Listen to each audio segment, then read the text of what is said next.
Friends, welcome back to my channel. I hope आपने अपनी preference filling कर ली होगी। एंड प्रेफरेंस फिलिंग करने के बाद जो दो इंपॉर्टेंट डाउट हैं कि दी हमारा जो एडमिशन का एक बार पूरा प्रोसेस हमें समझा दीजिए कि इसके बाद ये चीज होगा, इसके बाद ये चीज होगा।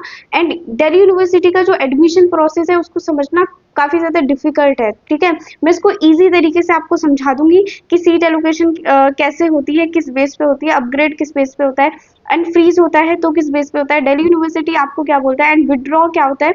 अगर आप दिल्ली यूनिवर्सिटी से एडमिशन कैंसिल करवाना चाहते हैं तो आपको कितना दिल्ली यूनिवर्सिटी फी रिफंड करता है, ये सारी इंफॉर्मेशन आपको बताऊंगी। तो दिल्ली यूनिवर्सिटी का जीरो से लेके पूरा जितना भी लेवल्स हैं दिल्ली यूनिवर्सिटी के एडमिशन प्रोसेस में, वो सारा ही एक बार आपको समझना काफी ज्यादा इंपॉर्टेंट है, ताकि दिल्ली यूनिवर्सिटी का एडमिशन प्रोसेस पूरा स्टार्ट होने वाला है। प्रेफरेंस फिलिंग के बाद एडमिशन प्रोसेस स्टार्ट हो जाता है, ताकि आप कहीं पे अटको ना, एंड आपको पता रहे कि इसके बाद ये चीज आने वाली है एंड इसके बाद ये चीज आने वाली है, तो कौन सा एक्शन लेना है ये आपको ऑलरेडी पहले से ही पता रहे। ठीक है, तो सबसे पहले मैं यहाँ पे आपको सारी ही बताऊंगी दिल्ली यूनिवर्सिटी का जो भी है पूरा प्रोसेस आपको बताऊंगी। बट उससे पहले मैं आपको ये बताऊंगी, सबसे पहले ये देख लो, दिल्ली यूनिवर्सिटी की करेक्शन विंडो अभी ओपन है। 10 जुलाई है आज एंड 11 जुलाई तक दिल्ली यूनिवर्सिटी की करेक्शन विंडो ओपन रहेगी। मतलब कल तक करेक्शन विंडो ओपन रहेगी 11:59 तक। एंड जो स्टूडेंट इसे बाद में देखेंगे वो करेक्शन विंडो ऑलरेडी कर चुके होंगे, करेक्शन कर चुके होंगे, एंड उन्हें एडमिशन प्रोसेस को समझ लेना है। ठीक है, एंड अभी आपको अगर आप आज देख रहे हैं कोई भी फ्रेज 1 में मिस्टेक की है,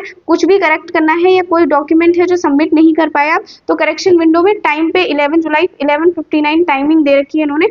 आपको इतने टाइम तक जाके अपनी जो करेक्शन है उसको कर लेना है। अगर यहाँ पे कौन कौन से डॉक्यूमेंट्स हैं, कौन कौन सी चीजें हैं जिन्हें आप करेक्ट नहीं कर सकते, आप अपनी ईमेल आईडी चेंज नहीं कर सकते, आप अपना नेम चेंज नहीं कर सकते, एंड आप अपना फोन नंबर चेंज नहीं कर सकते। इन सब को छोड़ के आप बाकी सारी जो डिटेल्स हैं, आपके डॉक्यूमेंट्स हैं, आप उनमें आप अपडेट कर सकते हैं, उनमें आप करेक्शन कर सकते हैं। ठीक है, तो करेक्शन विंडो का आपको ध्यान रखना है। करेक्शन विंडो के बाद यहाँ देख लो, आपकी ये थोड़ा सा प्रोसेस देखना जरूरी है। सिमुलेटेड रैंक आएगी। सिमुलेटेड रैंक क्या होती है मैं अभी उसके थ्रू बताऊंगी आपको। फिर प्रेफरेंस चेंज विंडो आएगी। प्रेफरेंस चेंज विंडो में बहुत सारे स्टूडेंट पूछ रहे थे दी, जब प्रेफरेंस चेंज विंडो ओपन होगी 12 जुलाई को, तो तब भी क्या हम प्रेफरेंस ऐड कर पा रहे होंगे? तो नहीं। फॉर एग्जाम्पल, किसी स्टूडेंट ने 20 कॉलेजेस भरे हैं बीकॉम के साथ, तो उसके पास कोई ऑप्शन नहीं होगा कि वो 30 कॉलेजेस और ऐड कर दे। ठीक है, जब प्रेफरेंस चेंज विंडो ओपन होगी, इसका मतलब आप कॉलेज को सिर्फ अप एंड डाउन कर सकते हैं, आप उसमें कोई चेंज नहीं कर सकते, आप उसमें कोई कॉलेज ऐड नहीं कर सकते, आप उसमें से कोई कॉलेज रिमूव भी नहीं कर सकते। तो प्रेफरेंस का जो सीक्वेंस है जो आप अभी रखेंगे वो लास्ट टाइम तक रहेगा आपका। ठीक है, ये याद रखना है। एंड जो भी स्टूडेंट का क्वेश्चन था कि दी हमें कॉलेज कब मिलेगा, वो डेट कब होगी जब हमें कॉलेज एलोकेट होगा और हम अपने डैशबोर्ड पे कॉलेज देख पाएंगे, तो वो आपको 5 PM फर्स्ट जो डिक्लेरेशन है फर्स्ट राउंड की CSAS की, वो आपको 5 PM दिखेगी। 16 जुलाई को आपको पता चलेगा कि आपको कौन सा कॉलेज मिला है, कौन सा कोर्स मिला है। उसके बाद आपको एक्सेप्ट करना है कॉलेज को। जैसे ही आप कॉलेज को एक्सेप्ट करेंगे, आपके कॉलेज के पास आपके सारे फ्रेज 1 वाले डॉक्यूमेंट चले जाएंगे। फॉर एग्जांपल, किसी को अगर LSR मिला है तो LSR के पास उसके फ्रेज 1 वाले सारे डॉक्यूमेंट चले जाएंगे। फिर जब वो डॉक्यूमेंट वेरिफिकेशन होके आएंगे एंड अप्रूव होके आएंगे, कॉलेज के पास जब जाते हैं तो कॉलेज उन्हें 3 स्टेप्स में चेक करता है। जब 3 स्टेप में चेक हो जाएंगे उसके डॉक्यूमेंट, तभी उसके पास पेमेंट का ऑप्शन आएगा कि आप अब फी पेमेंट कर दो, आपके डॉक्यूमेंट जो है वो चेक हो चुके हैं आपके डॉक्यूमेंट। ठीक है, एंड फी पे करने के बाद उसको कॉलेज मिल जाता है, उसका कॉलेज हो जाता है वो वाला, एंड वो जा सकता है उस कॉलेज में। एंड यहाँ पे जब उसको फर्स्ट राउंड का कॉलेज मिल जाता है, तभी उसके पास, अब वो फी पेमेंट कर देता है, तभी उसके पास अपग्रेड का ऑप्शन आता है एंड फ्रीज का ऑप्शन आता है। मतलब अपग्रेड एंड फ्रीज का ऑप्शन आपके पास कब आएगा? जब आप फर्स्ट राउंड के कॉलेज का फी पेमेंट कर देंगे। इतना अभी के लिए समझना जरूरी था। तो ये देख लो, सीट कब मिलेगी? 16 जुलाई को सीट मिलेगी। एक्सेप्ट कब तक करना है? 18 जुलाई तक लास्ट करना है। अगर 18 जुलाई से नहीं, 18 जुलाई तक एंड 11:59 PM तक अगर आपने एक्सेप्ट नहीं किया कॉलेज, तो वो एक्सेप्ट ही नहीं माना जाएगा आपका कॉलेज, एंड वो एक्सेप्ट का बटन ही नहीं शो होगा आपका, मतलब वो कॉलेज मिला हुआ चला जाएगा। तो टाइम है गाइस, बहुत ज्यादा इंपॉर्टेंट है। अगर 5 PM लिखा है तो 5:1 PM नहीं चलेगा। ठीक है, ड्यू टाइम को लेके बहुत ज्यादा स्ट्रिक्ट है। अगर 1 मिनट भी ज्यादा हुआ तब भी आपके पास कोई ऑप्शन नहीं होता कि दिल्ली यूनिवर्सिटी आपको फी पेमेंट का भी option they they, and fee payment नहीं कर पाओगे मतलब कॉलेज आपके हाथ से चला गया, ठीक है। तो ये सारी इन्फॉर्मेशन जरूरी थी आपको समझाना। एंड इसके बाद मैं आपको कॉलेज के प्रोसेस का पूरा जो एडमिशन प्रोसेस है वो समझाती हूँ, ठीक है। आई होप आप ये समझ गए होंगे। तो जैसे ही हम दिल्ली यूनिवर्सिटी के लाइक ऑथेंटिक बुलेटिन पे जाएंगे, दिल्ली यूनिवर्सिटी हमें साफ साफ बताता है कैसे हमें सीट एलोकेट होती है। सीट एलोकेशन के टाइम पे वो क्या क्या चीजें हमारी चेक करता है। एंड यहाँ पे देख लेना, सबसे फर्स्ट आपने प्रेफरेंस सिलेक्शन कर ली होगी। प्रेफरेंस सिलेक्शन आप कर सकते हैं, कितनी प्रेफरेंस फिल कर सकते हैं वो ड्यू ने आपको बताया। सेव प्रेफरेंस आपकी ऑटो सबमिट हो गई होंगी, ठीक है। अभी आपकी ऑटो सबमिट नहीं हुई है, 7 जुलाई होगी, एंड जो टाइम ड्यू ने शेड्यूल में दे रखा है तभी आपकी प्रेफरेंस ऑटो सबमिट हो जाएंगी, मीन्स खुद से ही सबमिट हो जाएंगी। एंड अभी आपको कोई चेंज करना है तो आप कर सकते हैं, जब तक ऑटो सबमिट नहीं होती, ठीक है। तब तक आप फेज 2 में जाके कॉलेज को ऊपर नीचे कर सकते हैं, कॉलेज ऐड कर सकते हैं वगैरह वगैरह, ठीक है। यहाँ पे दिल्ली यूनिवर्सिटी आपसे क्या बोलता है, जो लास्ट टाइम में आपने प्रोग्राम एंड कॉलेज फिल करके सेव चेंज अगर क्लिक किया होगा तभी आपकी लास्ट जो आपने प्रेफरेंस फिलिंग की थी वही लास्ट आपकी कंसीडर की जाएंगी एडमिशन प्रोसेस के लिए, ठीक है। जैसे आप प्रेफरेंस फिलिंग करेंगे, प्रेफरेंस फिलिंग के बाद सिमुलेटेड रैंक आती है आपकी। आई होप सिमुलेटेड रैंक आपने लास्ट वीडियो में भी समझ ली होगी। यहाँ पे मैं समझा देती हूँ अगर किसी ने नहीं समझी। जैसे कि आपने प्रेफरेंस में हिस्ट्री ऑनर्स डाला है, पॉलिटिकल साइंस ऑनर्स डाला है, बीकॉम डाला है, बीएससी के कोर्सेज डाले हैं, बॉटनी, जूलॉजी वगैरह वगैरह बहुत सारे कोर्सेज आपने डाले हैं। तो उसके अकॉर्डिंग बहुत सारे स्टूडेंट ने वो कोर्स डाले होंगे, सिर्फ आपने ही तो नहीं डाले होंगे। तो बहुत सारे स्टूडेंट ने डाले हैं उन कोर्सेज को, लेकिन आपकी रैंक कितनी आ रही है आपके स्कोर के अकॉर्डिंग, जिससे कितने चांसेस हैं कि वो सेकंड पर्सन को वो कॉलेज मिलेगा या आपको वो कॉलेज मिलेगा। फॉर एग्जांपल किसी की रैंक आई है 300 एंड किसी की रैंक आई है 2000, इसको चांसेस ज्यादा है कि वो कॉलेज मिलेगा। ऑफकोर्स जिसकी सबसे कम रैंक आई है मतलब उसको मिलेगा चांस कि उसे एडमिशन मिल जाए उस कॉलेज में, ठीक है। तो आप समझ गए होंगे कि सिमुलेटेड रैंक क्या होती है। एंड सिमुलेटेड रैंक के बाद हम आगे चलते हैं। सिमुलेटेड रैंक के बाद दिल्ली यूनिवर्सिटी आपको एलोकेट करता है, मतलब सिमुलेटेड रैंक दिखाएगा अभी प्रेफरेंस फिलिंग के बाद, एंड उसके बाद सीट एलोकेट करेगा। यहाँ देखो सीट एलोकेट करते टाइम दिल्ली यूनिवर्सिटी क्या चीजें देखता है, ठीक है। तो दिल्ली यूनिवर्सिटी सबसे पहले आपकी प्रोग्राम स्पेसिफिक मेरिट देखता है, मतलब आपका स्कोर देखता है, जो भी आपका स्कोर होगा सीयूटी स्कोर एंड जो भी आपकी रैंक होगी उसको देखेगा, ठीक है। तो प्रोग्राम स्पेसिफिक मेरिट मतलब उस प्रोग्राम के लिए आपका स्कोर कितना बन रहा है वो चेक करेगा सीट एलोकेट करते टाइम। एंड कैटेगरी चेक करेगा कि आप यूआर से हैं, ओबीसी एनसीएल हैं, एससी एसटी हैं, ईडब्ल्यू से हैं या माइनॉरिटी से हैं, किसी कोटा से हैं आप, तो वो चेक करेगा सीट देते टाइम। सीट अवेलेबिलिटी चेक करेगा, फॉर एग्जांपल मिरांडा हाउस में 100 ही कॉलेज 100 ही सीट हैं एंड स्टूडेंट हैं 200, तो जिस 100 स्टूडेंट का स्कोर एंड कैटेगरी के वाइज उसका स्कोर ठीक होगा उसको वो कॉलेज मिलेंगे। बाकी जो 100 स्टूडेंट बचे होंगे उनको नीचे वाला कॉलेज मिलेगा, क्योंकि उसकी मिरांडा हाउस की तो सीट फुल हो चुकी होगी। तो ऐसे कॉलेज एलोकेट होते हैं, ठीक है। डी क्या होता है कि फॉर एग्जाम्पल यहाँ पे एक एग्जाम्पल लेते हैं, किसी स्टूडेंट ने बीकॉम ऑनर्स फिल किया एंड उसका स्कोर है 930, दो स्टूडेंट है दोनों के स्कोर है 930 एंड सीट सेम अवेलेबल थी, सीट अवेलेबल थी 50, ठीक है। एंड 50 सीट अवेलेबल थी, 49 ऑलरेडी फिल हो चुकी हैं एंड दोनों स्टूडेंट के कोर्स कॉलेज और प्रेफरेंस दोनों सेम है। तो वो सीट लास्ट जो 50 बची है वो किस स्टूडेंट को मिलेगी। तो ये अगर ये सिचुएशन बनती है तो इस सिचुएशन में आपके टाई ब्रेकिंग रूल लगते हैं, ठीक है। कुछ रूल्स दिल्ली यूनिवर्सिटी यूज करता है, जैसे कि क्लास 10th की आपकी परसेंटेज इसीलिए ली गई है ताकि दो स्टूडेंट की ऐसी सिचुएशन हो तो उन दोनों का क्लास 10th की परसेंटेज देख ली जाए, क्लास 12th के मार्क्स देख लिए जाएं, तो जिसके भी क्लास 12th के मार्क्स होंगे उसे वो सीट दे दी जाए, ठीक है। तो ये चीजें देखी जाती हैं सीट एलोकेशन के टाइम पे। तो डी क्या है, एनी अदर एलोकेशन रूल के थ्रू भी दिल्ली यूनिवर्सिटी देख सकती है कि आपको कौन सा कोर्स मिलेगा, कौन सा कॉलेज मिलेगा, ठीक है। तो यहाँ पे आप देख सकते हैं, यहाँ पे उन्होंने रिजर्वेशन के अकॉर्डिंग कैसी सीट मिलेगी वो आपको बताया है एंड रिजर्वेशन सर्टिफिकेट आपका रिजेक्ट हो जाएगा अगर अकॉर्डिंग टू दिल्ली यूनिवर्सिटी वो नहीं है।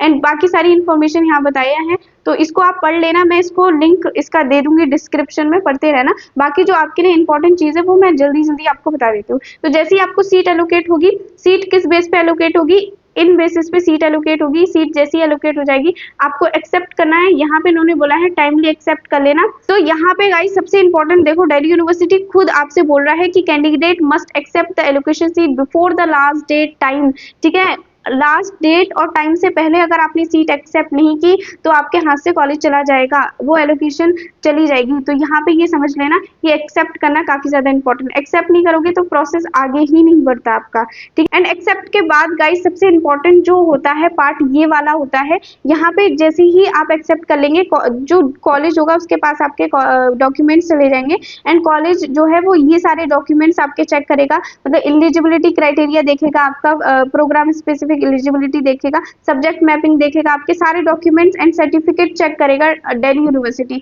एंड इसमें अगर कोई भी प्रॉब्लम होती है तो ड्यू डायरेक्ट आपका फॉर्म रिजेक्ट नहीं करता, डायरेक्ट आपसे कॉलेज वापस नहीं ले लेता, आपको क्या करता है, आपके पास क्वेरी करता है, आपको क्वेरी वाला सेक्शन दिया जाता है, एक आपके डैशबोर्ड पे आ जाएगा क्वेरी वाला सेक्शन। मतलब अगर दिल्ली यूनिवर्सिटी को किसी भी आपके डॉक्यूमेंट में कंफ्यूजन हो रही है कि आपका डॉक्यूमेंट गलत है, नेम में मिस्टेक है, तो क्वेरी करेगा, आपको उसका रिप्लाई देना है, ठीक है, आपको अच्छे से रिप्लाई देना है कि ड्यू टू इस वजह से आपका ये डॉक्यूमेंट रॉन्ग है। एंड दिल्ली यूनिवर्सिटी फिर उसको आपको बताएगा कि इसके जगह पे दूसरा डॉक्यूमेंट दे दो, हमें एफिडेविट दे दो या जो भी डॉक्यूमेंट है वो दे दो। अगर डॉक्यूमेंट वेरिफिकेशन में ऐसा कोई डॉक्यूमेंट है जो बिल्कुल ही रॉन्ग है, आपका ऐसी कोई सिचुएशन है जो बिल्कुल ही रॉन्ग है, तो डॉक्यूमेंट तो आपका फॉर्म जो है वो रिजेक्ट भी कर सकता है दिल्ली यूनिवर्सिटी, ठीक है। तो ये काफी ज्यादा इंपॉर्टेंट है।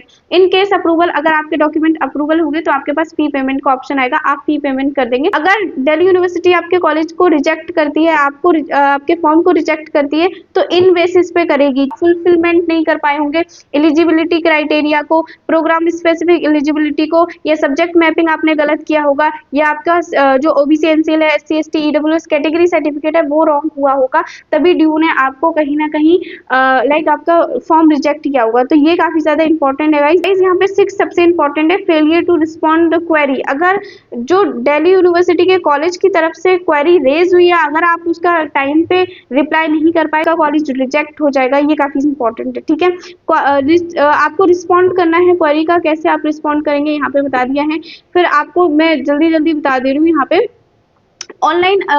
ऑनलाइन यहाँ पे वेरिफिकेशन डॉक्यूमेंट कैसे करेगा ड्यू, वो यहाँ पे आप देख लेना। उसके बाद अपग्रेड एंड फ्रीज का ऑप्शन आएगा, अपग्रेड तब करना है अगर आपको नेक्स्ट प्रेफरेंस का हायर कॉलेज लेना है तो आपको अपग्रेड करना है, ठीक है। मतलब आपको 50 नंबर का कॉलेज मिला, आप 1 to 14 में से कोई ऊपर वाला कॉलेज लेना चाहते हैं तो आप अपग्रेड करेंगे। फ्रीज का मतलब होता है कि आपको जो कॉलेज अभी मिला है, फॉर एग्जाम्पल किसी को हंसराज कॉलेज मिला है, अब उसको कोई और आगे कॉलेज ही नहीं चाहिए, उसे यही इसी टॉप लेवल कॉलेज मिल गया, अब वो हैप्पी है तो वो फ्रीज कर देगा, मतलब मुझे इसी कॉलेज में पढ़ना है, ठीक है।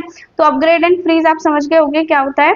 एंड यहाँ पे एलोकेशन राउंड्स क्या होते हैं, राउंड्स कितने आएंगे अपग्रेड के बाद, यहाँ पे आप देख सकते हैं उसके। एंड यहाँ पे गाइस सबसे इंपॉर्टेंट नहीं कि आपका कैंसिलेशन कैसे हो जाएगा कॉलेज का, अगर आप फेलियर टू एक्सेप्ट हुआ आपका, तो क्वेरी का जवाब नहीं दिया, ये वगैरह जो मैंने आपको ऊपर समझाया।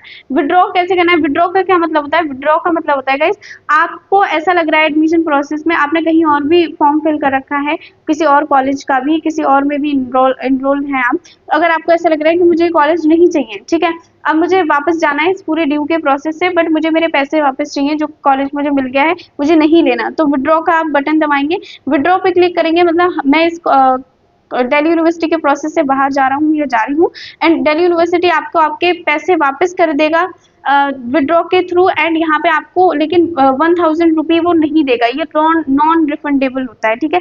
अगर आप ये फी पे करोगे विड्रॉ करने के बाद, तभी ड्यू आपके बाकी जो पेमेंट होगी आपकी, वो जो फी होगी आपकी वो वापस करेगी आपको, वो रिफंड करेगी, नहीं तो नहीं करेगी। फिर गाइज मिड एंट्री आता है, फर्स्ट राउंड के बाद अपग्रेड के बाद मिड एंट्री आएगा, ये उन्हें स्टूडेंट के लिए होता है गाइस मिड एंट्री, जिन्होंने रिवैल्यूएशन के लिए अपनी मार्कशीट को डाल रखा था या वो फेल हो गए थे, ठीक है, तो अभी उनका रिजल्ट नहीं आया, तो इस टाइम तक अगर रिजल्ट आ जाता है तो मिड एंट्री में स्टूडेंट आ सकते हैं, ठीक है। बट मिड एंट्री सभी के लिए नहीं होती, यहाँ पे बताया है mid entry will not be allowed ECA sports supernumerary quotas वालों के लिए, इन सब के लिए मिड एंट्री नहीं है, ये नहीं आ सकते मिड एंट्री के थ्रू। उसके बाद स्पॉट जितने भी, उसके बाद स्पॉट राउंड आता है दिल्ली यूनिवर्सिटी का, स्पॉट राउंड में दिल्ली यूनिवर्सिटी आपको सीट देती है, एंड स्पॉट राउंड में सीट अवेलेबिलिटी के बेस पे एंड ऑर्डर प्रेफरेंस के बेस पे प्रोग्राम वहाँ पे कितनी सीट अवेलेबल है, इन सब के बेस पे आपको सीट मिलती है स्पॉट राउंड में। उसके बाद tie breaking rule Delhi university ने बताया है, ये दिल्ली यूनिवर्सिटी का फुल प्रोसेस होता है। एंड इसके बाद का जो प्रोसेस है वो गाइस इतना इंपॉर्टेंट नहीं है, यहाँ तक ही आपका प्रोसेस होता है, यही आपको जानना बहुत ज्यादा इंपॉर्टेंट है गाइस। यही सबसे इंपॉर्टेंट जानना है गाइस कि आपको सीट कैसे एलोकेट होती है। अब जैसे जैसे आपको सीट एलोकेट होगी, कौन सा कॉलेज मिला है, उसके बाद आपको क्या क्या प्रोसेस एग्जैक्टली करना है, जो भी आपके डैशबोर्ड पे शो होगा आप मुझे बताते जाना, ताकि आपको हेल्प हो अगर आप कहीं पे भी किसी भी सिचुएशन में फंसते हैं। तो इसलिए चैनल को सब्सक्राइब कर लेना गाइस, एंड वीडियो को लाइक कर देना, ताकि सभी बच्चों को पता चल जाए कि पूरा एडमिशन प्रोसेस क्या है दिल्ली यूनिवर्सिटी का, एंड उसे कोई भी प्रॉब्लम नहीं हो। ठीक है, मैंने इसे आपको बहुत अच्छे से समझाया। नेक्स्ट वीडियो में हम दिल्ली यूनिवर्सिटी का जो कॉलेज आपको मिल जाएगा उस कॉलेज के रिव्यू के बारे में बात करेंगे कि वो कॉलेज एग्जैक्टली कैसा है। तो डिफरेंट डिफरेंट कॉलेज का मैं एक एक करके आपको बताना शुरू करेंगे। तो मिलते हैं नेक्स्ट वीडियो में।